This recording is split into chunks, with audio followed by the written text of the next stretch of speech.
Welkom, ons praat oor 'n onderwerp wat mense baie vrae oor het en vir my ook baie dikwels skryf. Wat sê die Bybel oor gesondheid en oor genesing?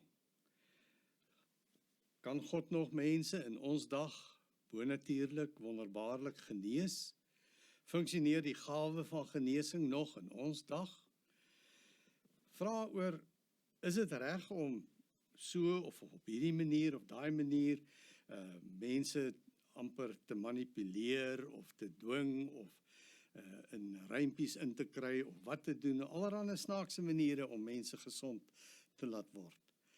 Wat sê die Bybel daaroor? So ons wil by hierdie geleentheid bietjie praat oor, wat sê die Bybel oor medisyne, oor dokters, oor die hospitale? Wat sê die Bybel oor gebed vir genesing? Ons gaan volgende keer ook hierby aansluit om te praat oor, as God dan swaar dinge oor ons lewe toelaat, en ons gaan deur trauma, en het voel vir ons, God het ons vergeet, en hy hoor ons nie, ons bid vir 'n saak, en ons kry nie antwoorde nie, en dinge werk nie reg nie. Hoe moet ons daaroor dink as gelowiges? Is hy 'n God van liefde? Draai hy sy rug op sy kinders? Is dit sy skuld dat daar swaar en verkeerde, traumatiese dinge met ons gebeur? So daaroor volgende keer so bietjie. Maar goed, as jy ons wil kontak, ons nommer hierso is 079-195-1586. Jy is welkom om ons met 'n WhatsApp te bereik. En dankie vir elkeen wat so getrou bid en wat so getrou ondersteun en ook help dat hierdie bediening kan aangaan. Dankie ook vir julle finansiële bydraes. Dankie dat julle gehoorsaam is aan die Here en ons bid die Here se seën oor julle en oor julle geestelike lewe en oor julle bediening, julle besigheid, julle sake, dat die Here vir julle voorspoed sal gee. Jy is welkom om ons ook elke dag te volg. Ons is beskikbaar op sosiale media, Facebook en ook op X.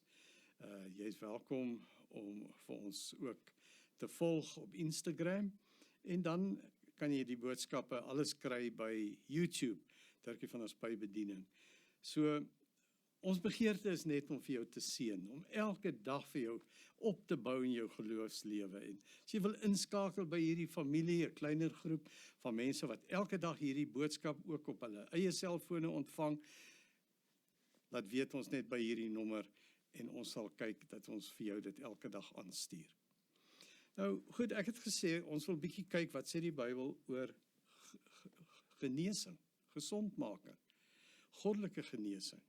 Bonatuurlike genesing. Natuurlik gebeur dit nog vandag. Natuurlik is God gister en vandag en tot in ewigheid dieselfde. En ons sien dat daar sekere plekke is waar die evangelie en die heidendom inbeweeg, waar bonatuurlike wonders wat onmiddellik genesing bring, baie meer algemeen voorkom.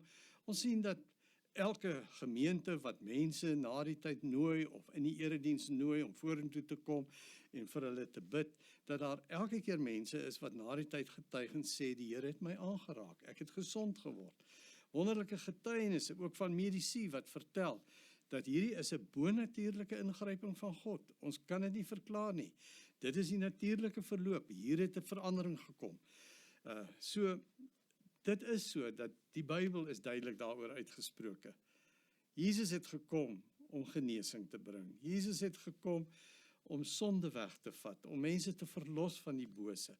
En daarom, as ons nou wil praat oor genesing, dan is dit so dat Jesus was nie teen medisyne en teen dokters nie.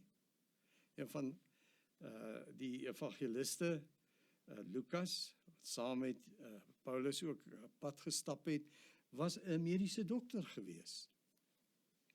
Daaroor kon hy ook skrywe en het hy in sy evangelie baie geskryf, juis oor die belangrike rol wat genesing gespeel het in die uitdra van die evangelie. Dat mense kon sien, hier is 'n ingryping, God is hier het iets bonatuurliks gebeur. Dis die ware God, kyk wat het hier gebeur. Goud en silwer het ek nie, die apostels gesê, maar in die naam van Jesus Christus, staan op en loop. Daar het wonderwerke gebeur. Nou, natuurlik gebruik die Here ook medikasie, Hy het die wysheid en insig gegee om die regte medikasie te kan maak en te vervaardig. En in die natuur is daar geneesmiddels en ons het medikasie en pille wat kan help, sê nou maar vir jou kopseer. Hulle het al uitgevind deur die jare wat se medikasie help vir watter kwale. Tuurlik gebruik God medikasie. Interessant dat ons lees van Asa in 2 Kronieke 16 vers 12, dat daar egter staan dat Asa se probleem was, God was ongelukkig oor dat hy net die aptekers en die dokters geraadpleeg het en nie vir God nie. So, dis natuurlik die ander gevaar, dat my vertroue en geloof op die medisyne is en op die apteker en die dokter is en nie meer op God nie. Ja, die apteker en die dokter, God gebruik hulle. Interessant as ek nou gaan lees in Jesaja, waar Hiskia in 'n krisis beland het met sy gesondheid en sterwend was. En dan kom Jesaja en hy bid en hy sê die Here gaan vir jou aanraak en jou gesond maak. Hiskia, jy gaan van hierdie siekbed opstaan. Dit wat onmoontlik is, jy was sterwend, maar God gaan 15 jaar by jou lewe voeg. Maar jy moet dan 'n vye koek vat en op hierdie wond en hierdie seer plaas. Medisyne, 'n trekmiddel, medisyne wat gaan meewerk tot sy genesing. So, ja, die Bybel is nie teen medikasie nie. Jesus self sê, weet jy, julle in die gemeente is so bewus van julle 'n wonderlike salf wat julle, die oogsalf wat julle daar vervaardig. En hy is nie daar teen nie, hy is nie teen die medikasie nie. Hy gebruik dit net om te sê, maar weet jy, daar is eintlik ander medikasie wat julle nou nodig het vir julle oog. Julle het oogsalf nodig om julle geestelike oë oop te maak, want julle kan nie sien nie. Paulus skryf vir die jong man Timoteus en hy sê vir hom, weet nie, Timoteus was blykbaar jonk en baie gespanne gewees en kwellings gehad en dat Paulus vir hom skryf en sê vir hom, weet jy drink nou so baie water vir jou maag, maar drink 'n bietjie wyn daarmee saam. So, nie maar net word gesond nie. Hier is medikasie, gebruik dit en die Here kan jou gesond maak. Interessant dat Jesus ook by 'n geleentheid gesê het, dat die dokters, hy nie teen hulle gepraat nie, hy het sê, maar siek mense moet na die dokters toe gaan. Luister bietjie wat staan in Matteus 9 vers 12. Maar Jesus het dit gehoor en gesê, die wat gesond is, het nie 'n dokter nodig nie, maar die wat siek is. Die mense wat siek is, hulle moet dokter toe gaan. So Jesus is nie daarteen nie. Jesus waarsku net dat ons vertroue moet steeds op hom wees. Die dokter kan daai been spalk en hy kan 'n skroef insit, maar hy kan nie die groei bewerk nie. God gaan deur die dokter se vaardigheid en deur die mediese kennis en deur die operasie gaan hy die kwaad verwyder en gaan die Here hulle gebruik en gaan hy die dokters gebruik en die medikasie daarmee saam gebruik om uiteindelik genesing te bring. So is nie verkeerd nie. Ons sien in die Bybel is daar 'n duidelike lyn. Want wat is God se hart? God se hart is genesing. Hy word ook genoem die geneesheer God. Jehovah Rapha. Dis wat ons in Eksodus 15 vers 26 lees. Hy is die groot geneesheer God. Hy is die een wat kan genees. By hom is dit alles moontlik. Daarom staan daar ook in die Ou Testament die profesie. In Jesaja 53 wat voorspel word dat Jesus sou kom as 'n lam vir ons geoffer word, vir ons sonde in die kruis sal sterwe. Hierdie vooruitsien van 'n profetiese woord wat ook later in vervulling sou gaan in Christus. Sien ons dat daar staan, deur sy wonde het daar vir ons genesing gekom. Oor ons oortredinge is hy deurboor. Die straf wat vir ons bedoel is, het hy op hom geneem en deur sy wonde het daar vir ons genesing gekom. Jesus se wonde was ook die oorwinning oor hierdie siekte en die sonde en hierdie slegte wêreld en het heen gewys na die genesing wat God uiteindelik vir ons bedoel het, waar ons in die hemel almal gesond sal wees en waar daar nie meer siekte sal wees nie, waar daar nie meer pyn sal wees, waar daar nie meer dood sal wees nie, waar daar nie meer demone sal wees, waar daar nie meer stryd sal wees nie, maar waar ons gesond sal lewe en bly in blydskap en in lof elke dag lewe. Dis God se hart.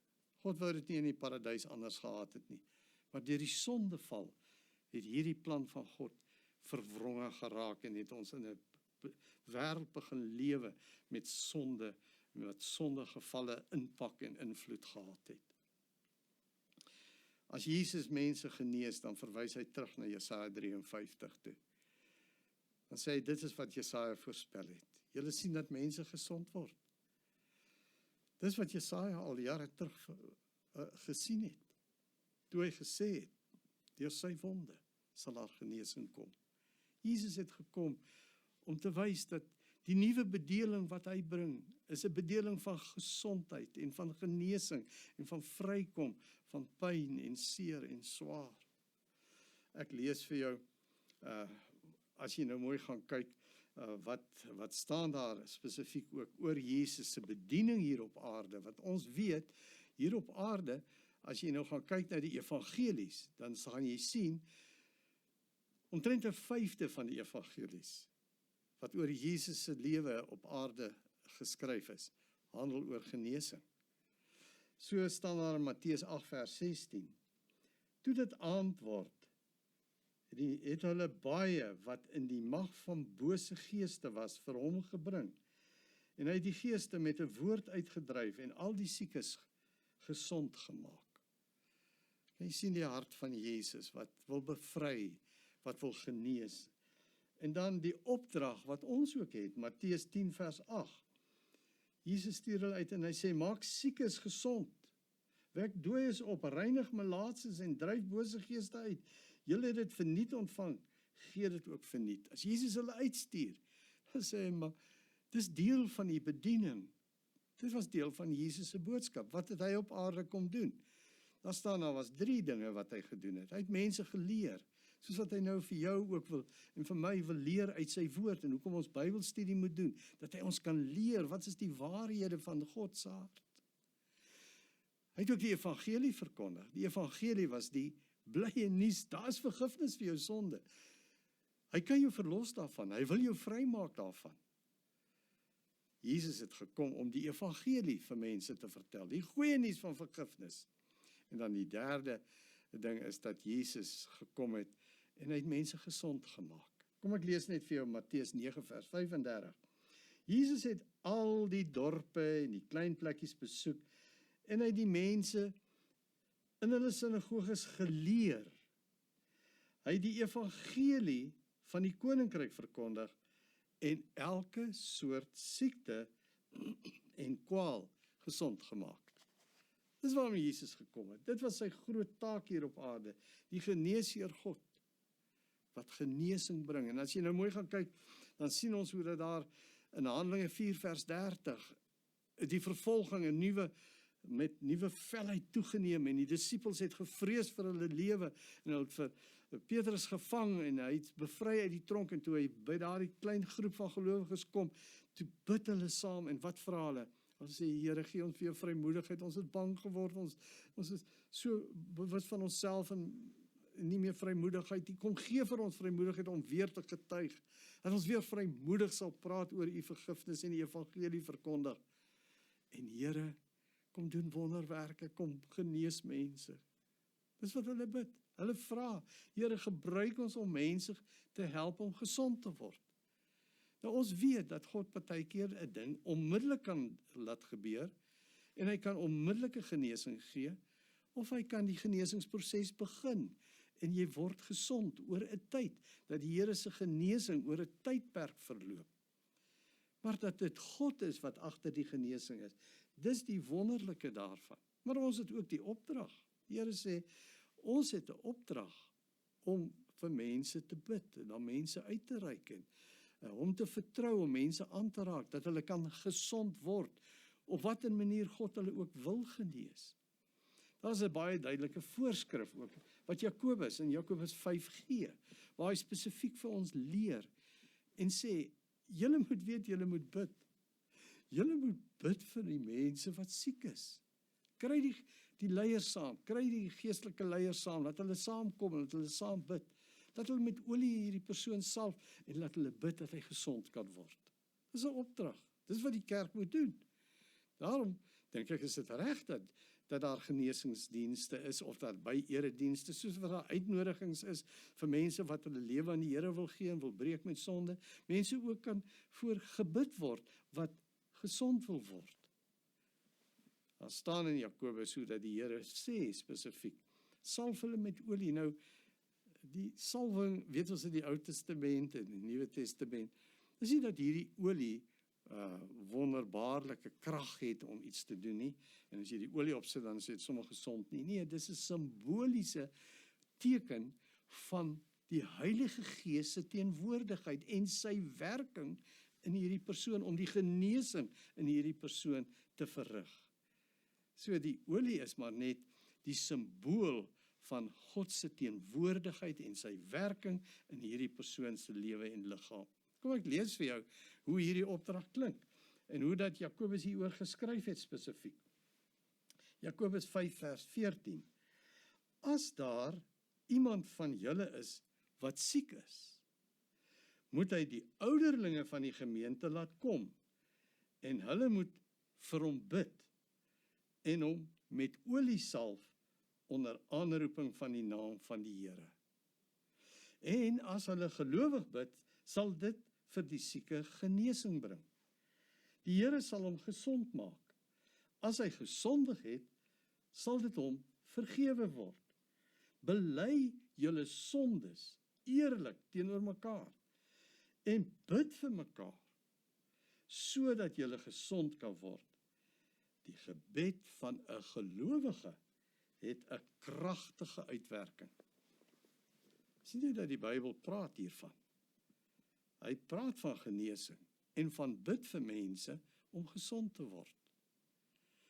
Baie interessant as mens nou sien dat hier so 'n oproep is dat as jy siek is, vra van die geestelike leiers dat hulle vir jou kom bid. Dat hulle jou met olie salf. Hier is 'n ooreenkoms, Here, ons vertrou U nou om hierdie persoon se liggaam aan te raak. Maar dan sien ons iets baie interessant wat daar staan, dat Jakobus skrywe, en dan sê hy, as hulle gesondig het, dan moet hulle dit bely. As daar bitterheid en onvergewensgesindheid in hulle hart is, dan moet hulle dit bely. So help hierdie mense, dit gaan nie net oor hulle fisiese gesondheid nie, miskien is die fisiese situasie juist daar om vir jou 'n bietjie na binne te laat kyk, is my geestelike lewe gesond? En die Here sê, wanneer ek my hart voor hom oopmaak, sal hy my kom vergewe en kom reinig, en sal sy genesing ruimte hê om in my liggaam uit te sprei. Interessant, né, die rol wat eintlik hier gesuggereer word, dat daar in 'n mens, in jou gedagtewêreld, waar jy ouens haat, dat dit 'n invloed het op jou gesondheid. Dat hier waar jy in jou binneste 'n wrok koester, en waar jy bitterheid koester, en huisves, en jy hou dinge teen mense, jy wil hulle nie vergewe nie, jy oordink hierdie onreg, die seer, die trauma wat aan jou gedoen is. Solank as jy hierdie goed vashou en dit vertroetel, wat is die gevolg daarvan? Dit het 'n invloed op jou liggaam. Dit gaan jou siek maak. En daarom as jy bid vir iemand vir genesing, laat hy hierdie goed bely, laat hy regmaak met die Here, laat hy mense vryspreek, laat hy mense laat vry uitgaan. God sal regverdig oor hulle oordeel, oor hierdie onreg en oor hierdie wreedheid en hierdie moord en hierdie woede en hierdie verkrachting. God sal regverdig oordeel. Moenie jy langer die ander ene daaroor verwens en woede in jou hart koester nie, want dit gaan jou net siek maak.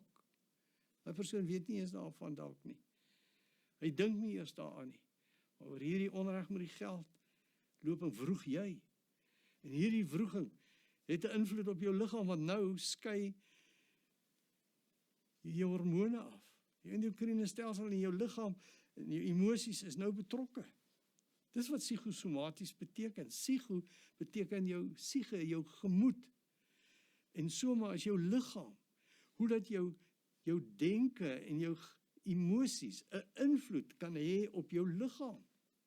En as jy nou wil vra, waar kom siekte vandaan? Jakobus sê, dis een van die oorsake waar jy moet gaan kyk en waar jy dit moet regmaak, sodat die Here jou kan gesond maak. Kan jy dink wat 'n invloed het stres op 'n mens?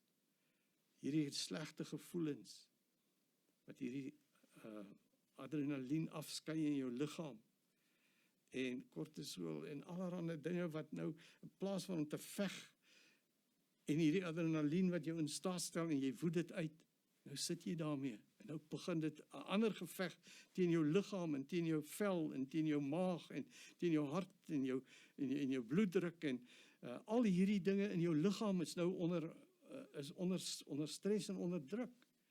So daarom, as ons wil praat oor gesond wees, dan moet ons dit doen wat die Bybel vir ons leer. As Paulus skrywe vir die Thessalonika Christene, dan sê hy vir hulle, julle moet sorg dat julle gesond is, na liggaam, siel en gees. Nou ons weet wat dit is om geestelik gesond te wees, né? Seker te maak, daar's nie sonde en iets tussen my en die Here en dat my verhouding met die Here oop en reg is. Liggaam, is daar iets wat ek verkeerd eet, verkeerd drink, verkeerd inasem? Wat is daar wat ek nie gesondheid, wat ek my liggaam mee beskadig, die tempel van God, hy wat sy gees in my moet woon, nou beskadig ek hierdie liggaam. Ek verswak hom, ek maak hom siek, as gevolg van my verkeerd eet en verkeerd drink, of te veel dit of dat, te min oefening, te min slaap, is my liggaam nou, as gevolg van my mishandeling van my liggaam, wil ek sê, is ek siek, word ek siek, is ek sieklik, want dit breek my immuniteit af. En dan kan my liggaam nie veg teen hierdie kieme en virusse en allerlei slegte bakterieë nie. Nee, ek moet sorg dat ek gesond is na liggaam, na siel, my emosies en my gees. Kom ek lees vir jou net wat daar staan in 1 Tessalonisense 5. In hierdie gedeelte praat hy spesifiek van dat ons moet weet, ek bid dat julle gesond sal wees, sê in 1 Tessalonisense 5 vers 23, na liggaam, siel en gees. So daarom het ons 'n verantwoordelikheid om ons liggaam mooi op te pas. Mense vra baie keer, wat is die oorsaak hiervan? Ja, daar is 'n lyn van sonde wat jou in die, ek wil sê, waar jy deur oopmaak vir die duiwel en vir sonde, en wat daai goed jou gaan besoedel. En jy kan dink wat gaan gebeur rondom onsedelikheid en verkeerde dinge, en hoe dit jou lewe gaan siek maak, en jou gemoed gaan aftaak, en spanning gaan veroorsaak. Het is so, dat jy moet weet, dat sonde speel 'n rol. Jy moet weet, dat ons baie keer sê, maar hoekom doen die Here dit aan my? Maar eintlik doen ek dit self aan my. Want as ek nie gedrink het nie, en ek nie onder die invloed van alkohol was nie, het ek nie in hierdie ongeluk beland nie, en het ek nie daardie kar soveel skade aan daardie mense, of wat ook al veroorsaak nie. So ons moet weet, dat as ek my liggaam nie ordentlik voed, ondervoed of oorvoed, dan is dit nie God se skuld as ek begin sukkel met allerlei kwale nie. Dis ek wat nie gesond leef nie, kry nie meer oefening nie, ek eet nie reg nie. So, wat is die oorsaak? Vra vir die Here om vir jou te wys, en wanneer dit reg gemaak is, dan gaan die Here vir jou, jou liggaam laat gesond word. Ons kan nie verstaan hoekom God partykeer nie genees nie. Ons begryp nie God se weë nie. Hy is soewerein. Hy is God en hy het 'n groter plan as ons. Ons kan nie insien hoekom hy dit of dat toelaat of dit doen, en vir Job sê, jy sal nie aan hom raak nie. En dan gee God toestemming en sê, ek gee vir jou die reg om sy liggaam ook aan te tas met bose swere. So hier is ook dat God 'n mag het, en dat ons nie verstaan hoe dit in die groot plan inpas nie, en hoe dit alles ten goeie gaan meewerk nie. Maar ons weet ook, Dat ons sien byvoorbeeld dat Paulus hoeveel keer gebid het vir die doring in sy vlees in 2 Korinte 12. Maar die Here het dit nie weggevat nie. Hy het gebid, want die soewereine God het geweet dat hierdie ding maak hom swak en maak hom afhanklik en dit is geestelik vir hom beter, dan kan God se gees kragtiger deur hom werk en is hy meer afhanklik van die Here. Ons lees van 'n wonderwerk wat gebeur het, toe Epafras gesond geword het. Hy het by die dood, tot die dood toe siek gewees. Hy is nou gesond. Trofimus, het ek met dit agtergelaat, hy is siek. Hy het nie gesond geword nog nie. So ons verstaan nie hoekom party gesond word en party nie. Maar dat die Here wil hê ons moet bid vir mekaar. Dit is so. Kom ons bid saam. Sit jou hand op daai plek waar jy graag wil hê die Here jou moet aanraak. Here Jesus, U is die groot geneesheer. U kan gesond maak. U weet dat ek na U toe kom. U is die een wat al my sondes kan vergewe. En as ek U vra, dan doen U dit. Maar aan die kruis het U ook deur die wonde genesing bewerk. En daarom vra ek vir U, raak my liggaam aan nou, Here Jesus. En laat U genesing in my liggaam begin uitsprei en maak my volkome gesond. Dankie dat ek U kan vertrou daarvoor. In Jesus naam. Amen.